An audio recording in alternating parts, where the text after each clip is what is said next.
अब सब next question पे आइए, है ना, फ्लक्स पर ही फोकस है अपन। अब कुछ बंद आकृतियां आपके सामने बना दी जाती हैं। ये सब ये बंद आकृति, ये एक, ये दो, ये खुद तीन, ये चार। यहां पर मैंने चार बंद आकृति आपके सामने बना दी। इसमें आवेश Q1 रख दिया, इसमें Q2 Q3 रख दिया, इसको सरफेस 1 कह दिया, इसको सरफेस 2 कह दिया, इस बड़ी वाली को सरफेस 3 कह दिया और इसको सरफेस 4 कह दिया, है ना। Value of Q1 1 microcoulomb, value of Q2 2 microcoulomb, value of Q3 -3 microcoulomb. तो सब Q1 का मान बता दिया, Q2 का मान बता दिया और Q3 का मान बता दिया। अब सिंपली आपसे पूछ लिया गया कि सभी बंद पृष्ठों से, मैं आपको बार बार ये बताता चलूं कि जब मैं बंद पृष्ठ कहता हूं तो आप ये ध्यान रखिएगा कि गॉस के नियम का आप इस्तेमाल कीजिएगा। मैं उसी लिए बेटर प्रैक्टिस के बाद ही एप्लीकेशन कराना चाहता हूं, है ना। तो सब चार बंद पृष्ठ हैं, surface S1, surface S2, surface S3, surface S4। आवेश आपके सामने लिखी है, दो पॉजिटिव हैं और एक नेगेटिव है।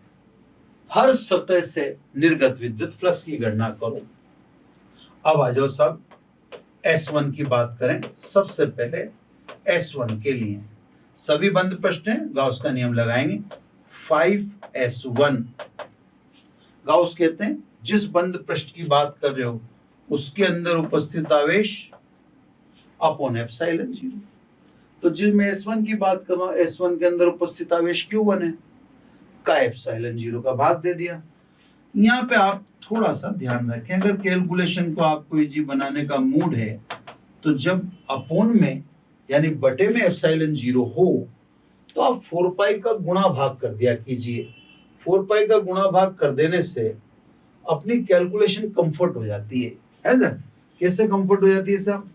तो मैं क्या करूंगा, अब 1/4 पाई एप्सिलॉन 0 को तो क्या लिख दूंगा, 9 × 10⁹ इंटू 4 पाई Q1 का मान 1 माइक्रोकूलम, 1 माइक्रोकूलम का मतलब 10⁻⁻6 कूलम, है ना। तो साहब ये सॉरी इसका कोई मतलब नहीं है ना। तो 5S1 यानी S1 से निर्गत वैल्यू 36 पाई, ये दोनों को मैंने मल्टीप्लाई कर लिया और 10⁻⁻6 और तो ये 10 की पावर कितना हो गया +3 वोल्ट इंटू मीटर। मैं आगे डीप कैलकुलेशन में नहीं जा रहा हूँ, वो आपका काम है क्योंकि मैं तो ऑन द स्पॉट आपको न्यूमेरिकल कर करके बता देता हूँ ना। अब आ जाओ S1 कंप्लीट। S2 से निर्गत विद्युत फ्लक्स, मैं स्पेस की वजह से थोड़ा सा समेट के चलूंगा ना। अब आ जाओ साहब S2 के लिए, S2 से निर्गत विद्युत फ्लक्स गॉस का नियम ही लगाएंगे, सब पृष्ठें बंद है। S2 में आइए तो S2 में कुल आवेश कितना है, Q2 और Q3 अपॉन एप्सिलॉन 0। सीधा सीधा गॉस का नियम है, कोई उसमें विशेष बात नहीं है कि सब जिस बंद पृष्ठ की बात कर रहे हो उसके अंदर स्थित कुल आवेश बताओ, तो उसके अंदर स्थित कुल आवेश कितना है, Q2 + Q3 का 1/ε0 कर दिया मैंने आपको अभी अभी बताया ही सही कि कैलकुलेशन को इजी करने के लिए मैं 4 पाई का गुणा और 4 पाई का भाग दे देता हूं। तो सब 5S2 ये कितना हो साहब, 1/4 पाई एप्सिलॉन 0 को तो लिख दूं मैं 9 × 10⁹, ये तो इसकी वैल्यू पुट कर दी मैंने डायरेक्ट 1/4 पाई इंटू 4 पाई, ये 4 पाई ये रहा। अब Q2 + Q3 ये देख लो साहब, ये Q2 + Q3 कितना हुआ, Q2 + Q3 2 माइक्रोकूलम और -3 माइक्रोकूलम, तो -1 माइक्रोकूलम हुआ, -1 माइक्रो। एक बार और देख लें, Q2 2 microcoulomb and Q3 -3 microcoulomb है, क्लियर। तो Q2 2 माइक्रोकूलम है और ये -3 तो -1 बचा, यानी वही 9 × 4 पाई 5S2 इज इक्वल टू -36 पाई 10 की पावर 9 प्लस 9 -6, तो ये 10 की पावर +3 वोल्ट इनटू मीटर। अब यहां से तो फ्लक्स बाहर निकला था, यहां से फ्लक्स बाहर निकला था 36 पाई इंटू 10 की पावर 3, 36 पाई इंटू 10 की पावर 3। इससे ये तो है पॉजिटिव, लेकिन ये वैल्यू तो है नेगेटिव। इस वैल्यू का नेगेटिव होना बताता है कि यहां से बल रेखाएं बाहर नहीं निकल रही, बल्कि इस बंद पृष्ठ के अंदर तो बल रेखाओं ने प्रवेश किया है। अब हैरत वाली बात यह है, जितना फ्लक्स S1 से निकला उतना ही फ्लक्स S2 के अंदर घुस गया। यानी अगर अपन समझें तो जो बल रेखाएं S1 से निकली थी वह S2 में प्रवेश कर गई, क्योंकि ये जितना फ्लक्स यहां से निकाला अपन ने उतना ही अगर अपन देखें तो यहां पर एंटर कर रहा है, वो माइनस है। इसका मतलब तो ये हुआ कि S3 से निर्गत विद्युत फ्लक्स 0 होगा, क्योंकि S1 से निकलने वाली सभी बल रेखाएं किसमें घुस गई? S2। देखते हैं, देखा। अब आ जाओ साहब S3 के लिए, S3 के लिए है ना। अब बात करें S3 के लिए, तो फाई S3, S3 के अंदर कुल आवेश कितना है? सारा ही आवेश S3 के अंदर है, Q1 Q2 Q3 upon epsilon जी। S3 के अंदर ही S1 है, S3 के अंदर ही S2 है, S1 के अंदर Q1 है, S2 के अंदर Q2 Q3 है, और ये दोनों S3 के अंदर है। तो स्वाभाविक रूप से S3 के अंदर कुल आवेश कितना है? Q1 plus Q2 plus Q3। इसको मैं आपको एक छोटे से इधर स्पेस में बता रहा हूँ। ये जैसे अपन ने 2 गोले या 3 गोले लिए साहब, है ना। अब इसमें आवेश Q है, इसमें भी Q है, इसमें भी Q है। अब ध्यान से समझना, ये S3 है, ये S2 है, ये S1 है। अगर आप S1 से निकलने वाला फ्लक्स कहेंगे तो आप कहेंगे Q अपॉन S, इसके है ना, Q अपॉन एप्सिलॉन 0। लेकिन S2 के लिए कहेंगे तो आप कहेंगे 2Q अपॉन एप्सिलॉन 0। अगर S2 के लिए, क्योंकि S2 के अंदर S1 भी है। और अगर मैं आपसे पूछूं S3 से अंदर से निर्गत विद्युत फ्लक्स, तो आप कहेंगे 3Q अपॉन एप्सिलॉन 0। क्योंकि S3 के अंदर S2 S1 है, तो ये सारे आवेश S3 के अंदर गिने जाएंगे। इससे S3 मैंने कितना कहा? 3Q। S2 के अंदर कितना कहा? 2Q, है ना। तो ये ध्यान आपको रखना है, ये मैं यहाँ बता ही रहा हूँ, है ना। ये आ गया साहब 0। क्यों 0 आ गया वो आपको दिख ही रहा होगा, क्योंकि Q1 plus Q2 plus Q3 बराबर 0।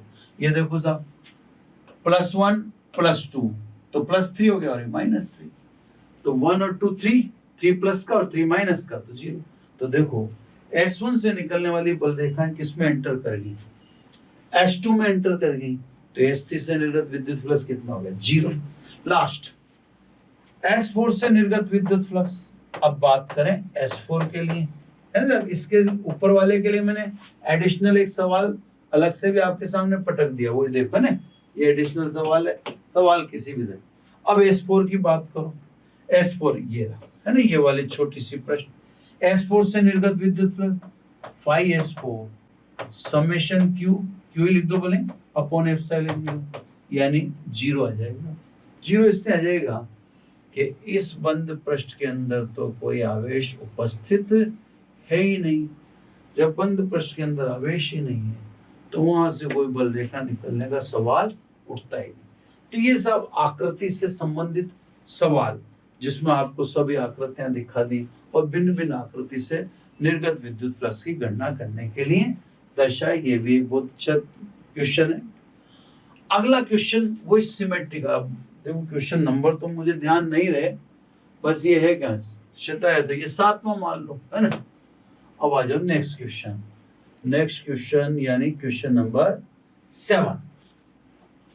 7 क्वेश्चन में ये कहता है 10 सेंटीमीटर भुजा वाले, ये अभी आ भी चुका है सवाल, मैं आपको करके दिखा रहा हूं, यहाँ पे एक लैंग्वेज बोल के दिखा रहा हूं। 10 सेंटीमीटर भुजा वाले घन के अंदर या मध्य में 2 माइक्रोकूलाम आवेश उपस्थित है। साफ साफ बोला मैंने, 10 सेंटीमीटर भुजा वाले घन के केंद्र पर 2 माइक्रोकूलाम आवेश उपस्थित है।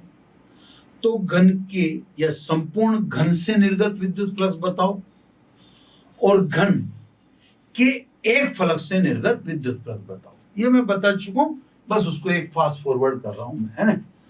अब ये सब यहाँ पे 2 माइक्रोकूलाम इसने आवेश के दिया, तो ये मैंने लिख दिया, है ना। किसी कारण से बोल रहा हूं, ये भुजा की लंबाई इसने बता दी 10 सेंटीमीटर। मेरा केवल आपको यहाँ पर इतना सा बताना है, या जो मैं बताना चाहता हूं बात इतनी सी है कि जब आकृति सिमेट्रिकल है तो फिर ये भुजाओं का कोई रोल नहीं है। क्योंकि आप 12th क्लास के या अभी अपग्रेडेड बच्चे हैं, तो कई बार आप दी गई संख्याओं पर फोकस हो जाते हैं, जबकि दी गई संख्या पर यहां फोकस होने की कोई आवश्यकता है ही नहीं। तो सब संपूर्ण घन से निर्गत विद्युत फ्लक्स का उसका नियम लगा लें, फाई इज इक्वल टू कुल आवेश अपॉन 1/ε0। ये आप 4 पाई का गुणा कर दें और 4 पाई का भाग दे दें, तो सब संपूर्ण घन से, तो ये हो गया 9 × 10 की पावर 9, 1/4 पाई सब, और ये 4 पाई क्यू का मान आप रख देंगे 2 × 10 की पावर -6, यानी फाई बराबर ये सब 8 नाम 72, 72 पाई × 10 की पावर 3 वोल्ट × मीटर। ये सब संपूर्ण घन से निर्गत विद्युत फ्लक्स। अब संपूर्ण घन में कितने फलक होते हैं? 6। क्योंकि घन खे रहा हूं, तो घन कहने का मतलब ये हुआ कि 6 के 6 फलक, है ना, समान क्षेत्रफल के हैं। अब इसने अपन से 2 क्वेश्चन पूछे कि संपूर्ण घन से निर्गत विद्युत फ्लक्स बताओ, जो बता दिया। अब ये कह रहा है घन के एक फलक से निर्गत विद्युत फ्लक्स भी बताओ, तो सब 6 से इतना।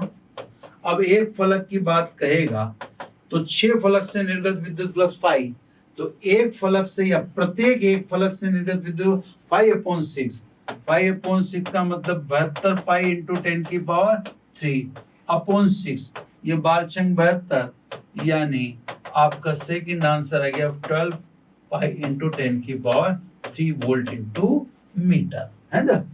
कहने का मतलब ये वही सवाल था जो अपन ने भी चित्र बनाया किया था, लेकिन सवाल था क्लियर साहब।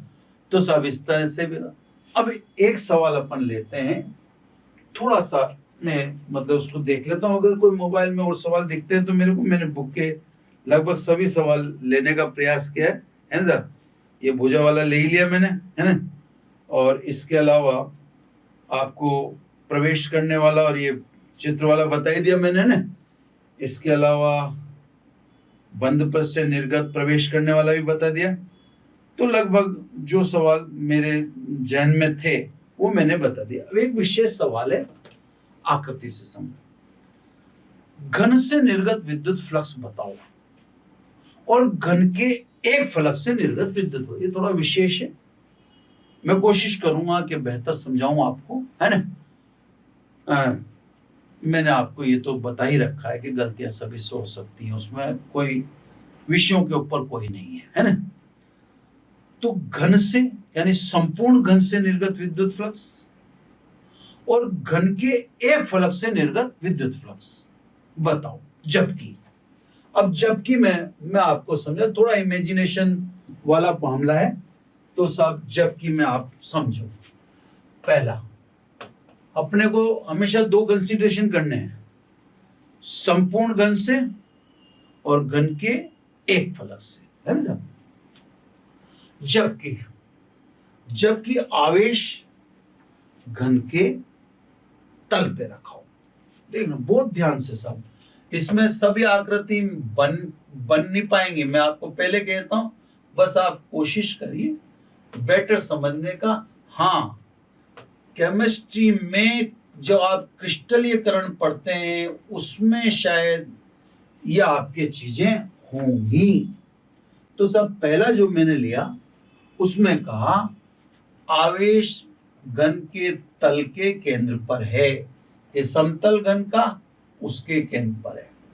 अब ध्यान से, है ना, क्योंकि मेरे को तो बोलना ही है, इमेजिनेशन आप बैठ के करना और केमिस्ट्री का यूज करना है। अब इस समय वही दो क्वेश्चन है, संपूर्ण घन से निर्गत विद्युत फ्लक्स बताओ और एक तल से निर्गत विद्युत फ्लक्स, है ना। अब देखो, इस आवेश को केंद्र मानकर हम एक गोला निर्मित करते हैं। जो गोला हम बनाते हैं, मैं कोशिश करूंगा चित्र बेहतर बनाने की, लेकिन मैं आपसे कमिटमेंट नहीं कर सकता क्योंकि चित्र बड़ा। अब हमने जैसे एक गोला बनाया, इस गोले का आधा भाग हमारे वाले घन से संबद्ध रहा, शेष आधा गोला तो दूसरे घन में प्रवेश कर गया। तो देखो, जो अपना वाला है मैं उसके लिए लिख देता हूं, घन से संबद्ध आवेश, है ना। बड़ा मजेदार है, ध्यान से। घन से संबद्ध आवेश कितना रहा, Q/2, क्योंकि ये गोला दो घनों में माएगा और एक घन ही हमारे पास है, तो हमारे घन के पास तो आवेश जो संबद्ध है वो Q/2 है। इसलिए संपूर्ण घन से निर्गत विद्युत फ्लक्स, तो आवेश, अब आवेश कितना है, Q/2 अपॉन एप्सिलॉन, गॉस का नियम लगाई दिया, यानी Q/2 एप्सिलॉन 0। ठीक है, ये तो संपूर्ण घन से हो गया। अब दूसरा क्वेश्चन, घन के एक तल से निर्गत विद्युत फ्लक्स, है ना, बहुत प्रिकॉशनरी है ना, बहुत प्रिकॉशनरी, एक तल से, ठीक है ना। तो पहले ये देखो ये कितने तल से, जब आवेश यहां रखा है, ध्यान से देखिएगा सब, है ना, तो बल रेखाएं जिस तल पर आवेश रखा है उस तल के तो बल रेखाएं समांतर ही होंगी। देखो आप, ये तल है और ये बल रेखा है, तो ये विद्युत क्षेत्र और ये क्षेत्रफल, ई और एस परपेंडिकुलर है, ई और एस परपेंडिकुलर है, तो ई एस कोस 90 यानी फाई बराबर 0।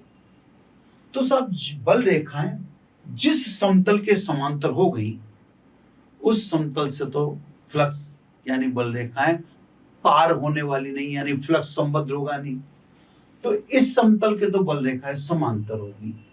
तो शेष कितने तल बचे, 5। तो ये जो फ्लक्स मैंने लिखा ये घन के 5 फलकों से संबद्ध है, इसलिए अतः एक फलक से संबद्ध विद्युत फ्लक्स, है ना। तो 5 से 5, तो 1 से कितना हुआ, 5/5। 5 का मान अपने पास में 5 का भाग देंगे आप, तो 5 दूनी 10, यानी कितना आंसर आ जाएगा। ये सब संपूर्ण घन से, एक घन के एक फलक से। अब देखो फिर दूसरा, है ना, ए हुआ है बी, अभी बहुत ज्यादा टाइम नहीं लूंगा मैं, छोड़ देना। बी,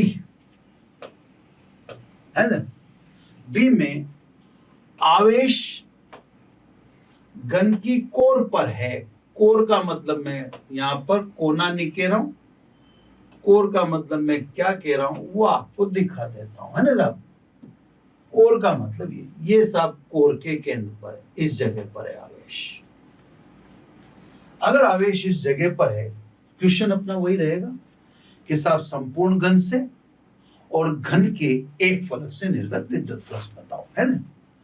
अब इस समय इस आवेश को केंद्र मानकर हम गोला बनाते हैं, अज्यूम करना पड़ेगा सर, या मैंने आपसे कहा केमिस्ट्री में आप क्रिस्टल पढ़ेंगे या केमिस्ट्री के सर से पूछेंगे तो वो आपको बता देंगे। इस घन को केंद्र मानकर मैं अगर गोला बनाऊंगा तो ये गोला 4 समान आकृति के घन से गुजरेगा। ये गोला 4 समान आकृति के घन से, देखो, एक समान आकृति पीछे, एक दो तो सामने के घन और दो पीछे के घन, क्योंकि ये जो गोला है, अब एक अज्यूम करो, कल्पना ही कर सकते हो आप दिमाग में थोड़ा सा सोच के, या मैंने आपको केमिस्ट्री के अज्यूम करो आप, ये गोला जो है, ये गोला 4 घन से कवर होगा, 4 घन से कवर होगा, तो एक घन से संबद्ध आवेश कितना होगा?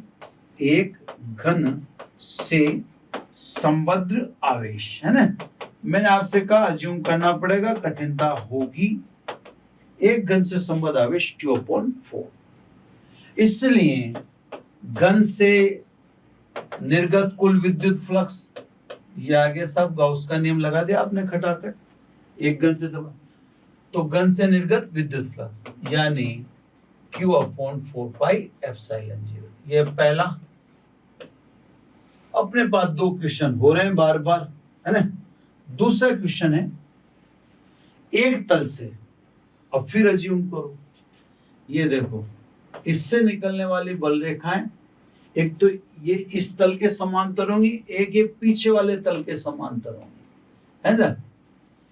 तो इससे निकलने वाली बल रेखाएं 2 तलों के समांतर होंगी। मैं घन को ऐसे डिब्बे से समझा देता हूं आपको थोड़ा सा।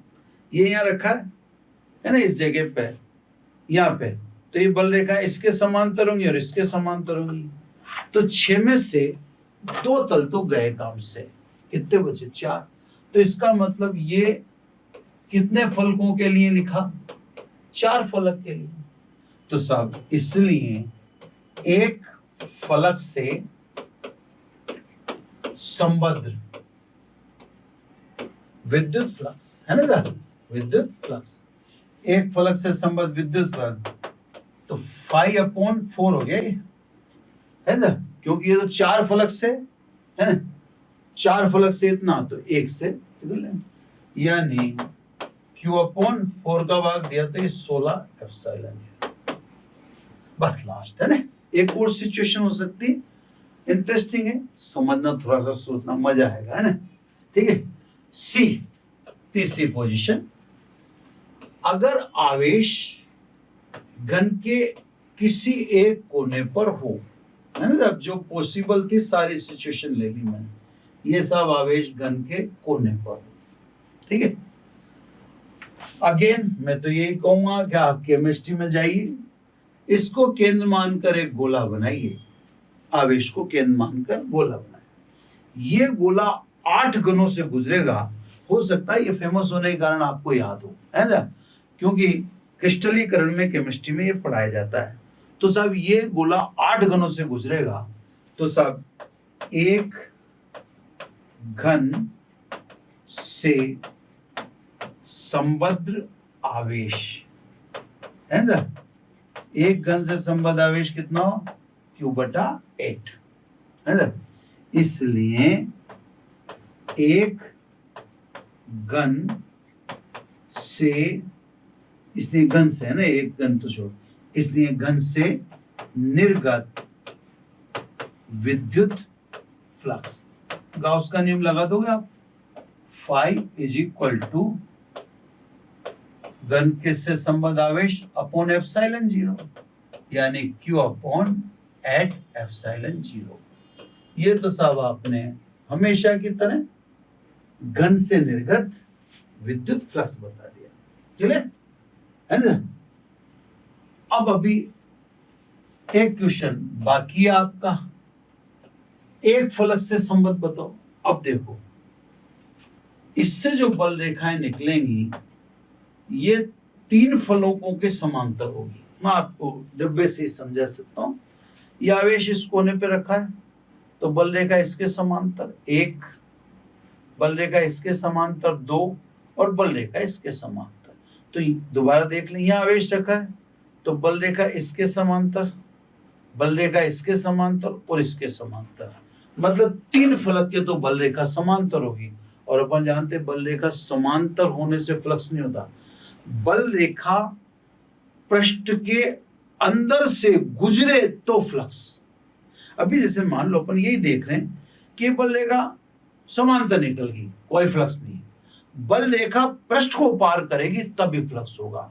तो समांतर के मेरे कहने का मतलब होता है, जब मैं समांतर कहता हूं तो मैंने भी आपको समझाया भी था कि ये पृष्ठ और ये विद्युत क्षेत्र है ना। अब अगर देखो तो पृष्ठ और बल रेखा समांतर है, लेकिन अगर आप देखें तो क्षेत्रफल और विद्युत क्षेत्र के मध्य कोण 90 डिग्री है, और कोण अगर 90 डिग्री है तो फॉर्मूले के अनुसार e s cos 90 is equal to 0। तो जो बल रेखा जिस भी पृष्ठ के समांतर हो जाती है वहां से निर्गत विद्युत फ्लक्स 0 होता है। तो 3 फलक तो बेकार हो गए, तो 6 में से 3 बेकार हो गए तो कितने बचे?